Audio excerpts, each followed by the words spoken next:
কোরআন শরীফের আদেশ সেটা। ওয়া ইদা কুরিআল কুরআনু ফাসতামিউ লাহু ওয়া আনসিতু লাআল্লাকুম তুরহামুন।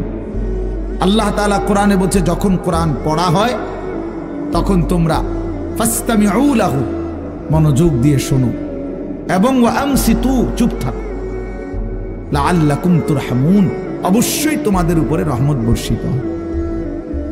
তাইলে দোস্ত এটা জরুরি, একজনই শুনুক আমার কোনো অসুবিধা নাই, কিন্তু মনোযোগ দিয়ে শুনুক। গাফেল কোনোদিন লাভবান হয় না।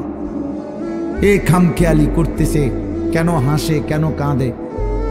এখন মনে করেন রাত 11টা বাজে, এখন এত রাত্রে বুট খাওয়ার কি যুক্তিকতা না? কথার কথা, ইনসাফ করে বলেন ভাইয়া, মস্কারি করো না, ভাবতে শেখো।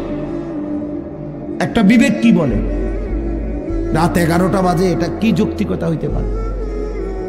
আল্লাহর কথার প্রতি খামখেয়ালি, এই অপদার্থই থেকে যায়। এ জীবনেও কোনোদিন জিন্দেগি সুন্দর হয় না, গাফেলের জীবন কখনোই সুন্দর হয় না।